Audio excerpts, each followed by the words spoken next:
Proteus Leadership proudly presents the Let's Go, Let's Grow podcast with Des Penny, founder of Proteus Leadership. Hi everyone, welcome to the Let's Go, Let's Grow podcast. I'm Des Penny, and today I want to talk about choosing your battles in life and determining if you even need to fight or if you should just walk away.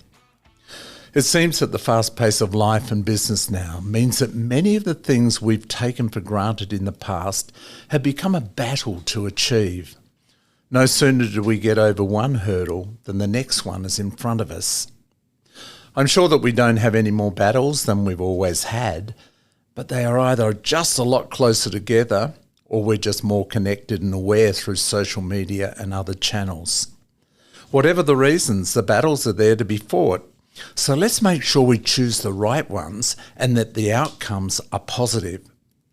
Because everything we do should be about creating a more positive culture in our workplaces and lives, and anything that is of value is worth fighting for. It's just how we fight that matters. The skill is not allowing the battle to become the culture, but rather the focus being on the end result. I actually see the battles we fight, if chosen wisely, as a positive thing. And if we fight them professionally and for the right reasons, they can be a major contributor to our personal and professional growth. But I reiterate, we must choose our battles carefully. Some years ago, I had two little fluffy white dogs called Bill and Ben. I didn't realise at the time of naming them just how embarrassing it would be when calling them out in public. One day I took them to the beach, and Ben, who was the feisty one, took offence to a Labrador enjoying itself with its family, so he attacked. Initially the Labrador thought he was playing and raced around in circles, but Ben, who was a third of the size, was serious. After a minute or two of staking their claim, Bill, Ben's brother, thought he should join in to protect his little mate Ben. And this is when the Labrador started to take things seriously, and so did the owners. People came from everywhere to intervene. What was, up until then, a lovely day on the beach had turned into a very unpleasant situation between animals and humans. So what do we learn from this unprovoked and out-of-character battle? Well, firstly, there was no fight. Ben created it for no reason. He should have stayed out of it. Secondly, due to the size of both parties, his chance of success was not high, so it was a silly choice. And thirdly, the fight then involves so many other people, all getting angry with each other and the situation. The battle did not need to happen, but when it did, it spread like wildfire. Sound familiar? Do you ever get angry about things that you shouldn't? Do you ever wish you'd just walked away? Or are you one of those people who just has to have their say in not just your own battles, but everyone else's as well? And if not you, do you know people like this? I certainly do, and they're a pain in the neck. You see, the decisions made in battle have long-lasting consequences. That is why the decisions we make before going into battle are so important. So I want you to reflect right now on the things happening around you. Why are you fighting some of those battles in your life? Why are things so constantly difficult? And why are you experiencing so much conflict and dissatisfaction? What I've discovered during my life is that most people love a good fight. In fact, some people, like Ben, are gifted at turning any situation into a negative one.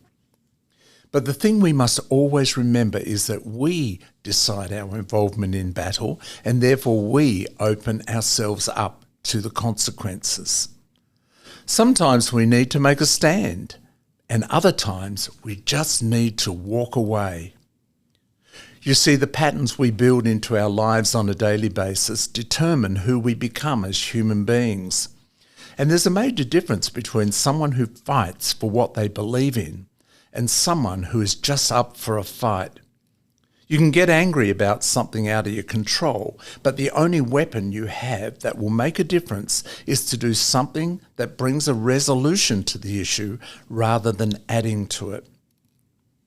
Throughout history, we've seen battles fought that have been difficult at the time, but had to happen for the greater good. For example, equal opportunity, the environment, domestic violence, etc. These battles needed and still need to be fought because they are for the greater good of humanity. So maybe you're trying to break down long-held views and behaviours, or you are initiating positive change or breaking new ground. Then fight for that, but do it in the right way and with a positive result as your goal.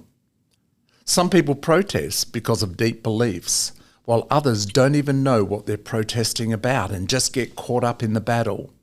We see this in many of the protests that happen on our streets. So if you want to see significant battles won, then don't become a professional protester. Know what you believe in and what is worth fighting for. And then choose your weapons wisely, because any battle, good or bad, will take a toll on you. If we don't do this, then we become aggressive people who judge success only on winning the battle, no matter the impact on ourselves or others around us. You see, we all believe we're right. Well, guess what? Sometimes we're not right. And other times no one is right, because it's just a difference of opinion. And other times it simply just does not matter. In 1993, when I started my company, Proteus Leadership, I had attacks from every angle. Overwhelmingly, the comments that came suggested that I would never make it and queried why I would leave such a great job to start a company, especially in an economic downturn. Initially, the comments hurt like hell. But after a while, I realised that the battle was not about me. It was their own inadequacies and a lack of spirit of discovery. They were simply jealous. And so I began to fight the issue, not the person.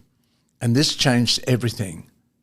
Because people come and go, but unless an issue is dealt with and resolved, it will remain and constantly wreak havoc.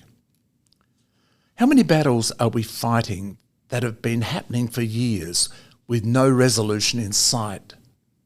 Fight the issue, not the person. Fight the battle because it is the right thing to do, not just because it's there. So often people say, "I'll show them," and it simply becomes revenge. The thing about revenge is that it usually damages the revenger most. Think about the battles we fight on a daily basis. Are they just putting out fires, or are they about the greater good and the right thing to do? We become so engrossed in the trivial stuff happening around us that we forget what is important, and we lose sight of the real battles that need to be fought and require our energy. The only way we can overcome this is to set very clear non-negotiables in our lives regarding the fight and take back the controls. This means that we take 100% responsibility for our 50% of the problem. But remember, control does not mean controlling. So here are some of the controls we can put into place when fighting our battles and determining if it's worth the effort or not. Firstly, it must make things better and not be just a win. So examine your motives and intentions before going into any battle. Is it truly to make things better or to get revenge and win? Be honest. Secondly, a great Proteus mantra that we live by is, if you're not prepared to be a part of the solution, then you forfeit your right to complain. The whole battle is not about winning, it is about creating a better result. And to do that will also require some positive, solution-based actions from all parties. Don't get into the fight unless you're prepared to do the work in finding a solution. Thirdly, create an environment where disagreement and conflict are resolved quickly, where gossip, whinging and sabotage are not tolerated. Have the conversations that matter, but monitor your own behaviour and responses as well. The longer conflict goes on, the more damage it does. Then fight your battles strategically or professionally and not in a dirty way or in anger. Take time to plan for the best and worst possible outcomes. They say the best form of defence is attack. Sometimes we do need to stand up for what we believe in, but when it becomes all about winning, then we lose our message and we lose perspective. You don't win by beating people or making them look small, nor do you always want the end result to be a win over them, because sometimes it is just better to walk away and not indulge them. However, that doesn't mean that we allow bad or destructive behaviour to occur. No one has the right to be rude and aggressive, no matter what their position or standing in life. Don't accept rudeness from anyone, but more importantly, don't get caught up in it by doing the same. The fifth one is be prepared to change your mindset if required. We must always approach conflict with a solution-based mentality, but also with the attitude that maybe we are not completely correct and there is some level of truth in what they say. Don't let your pride get in the way. Then choose your weapons wisely. This is so important. The weapons we use should not always be aggressive. Sometimes the weapons need to be silence, humility, compassion, kindness, seeking more information, recognition, support, coaching, and sometimes it does need to be a full-on attack. The skill is knowing what weapon to use and when, because not every battle will be the same. So think about a situation you're in right now. Maybe you are simply using the wrong weapons for that situation. Then get some life balance so that everything is not so negative. We must have life balance, otherwise our life will be a constant battle. And that's when we fail to see the damage that is being done to us. However, my balance is not your balance, and so we must determine what works for us.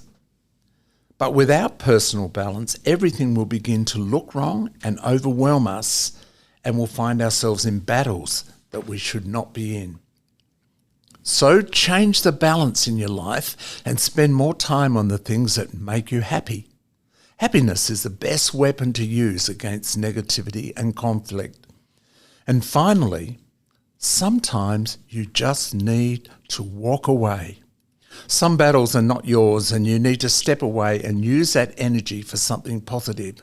Stop getting embroiled in things that are not your business. They simply don't matter. So check yourself at the door before you join the fight. Is it because deep down you like a fight and it takes you away from addressing the things that you need to fix in your own life? A challenging statement, I know, but be honest. Is there just a little piece of you that focuses on other issues to take away focus from developing yourself? It's so much easier to justify, blame and judge, but the end result is not healthy. And be careful when work problems and stress are taken home with you, because, like Ben, everyone becomes embroiled in a fight that is not theirs. Some years ago, I became friendly with a business contact and her husband. We'd go out for dinner and do things together. But for the sake of confidentiality, their names shall be Sue and Tom. I always knew that Sue hated her job and in turn disliked everyone within the company she worked for. But it was the deep-seated hatred that Tom also had towards her work colleagues that was really surprising. One night when we were all together, I asked how Tom knew them and how often he saw them. The answer staggered me. I've never met them. I just hear about them from Sue. Tom had become so engrossed in Sue's drama that he made it his own. He knew their names and everything about them. Tom became so engrossed that he fueled a fire that he should not have been anywhere near. Tom should have just minded his own business and walked away, or brought balance to the situation rather than petrol. You see, you can support someone without becoming a party in their dispute. In fact, that's our role as partners and colleagues, to keep the damage to a minimum and bring perspective to a situation. But we also need to be careful that we do not drag our supporters into a battle that is not theirs to fight. There will always be fallout from dispute, and we need to consider this carefully before we choose to go into battle. Because our role is to help heal the situation, not to get involved in places we should not be. And just like we need strategy for the battle, we also need strategy for the healing process, and this should be our main focus. There are so many people who live very negative and stressful lives simply because they could not let go of a dispute they had many years ago, and it's now become a part of the way they speak and act, and cynicism and negativity have become a part of their DNA. There must be an end and a solution to all disputes, even if there is not complete agreement. Otherwise, it will seep into every part of who we are. Don't let that happen. We need to learn to let go and only fight the battles that are important and assist in achieving the greater good. And remember, if in doubt, walk away, because it is not your battle to fight. You've been listening to the Let's Go, Let's Grow podcast. I'm Des Penny, thanking you for listening, and I encourage you to sign up on your favourite podcast platform so that you can enjoy further episodes as they drop.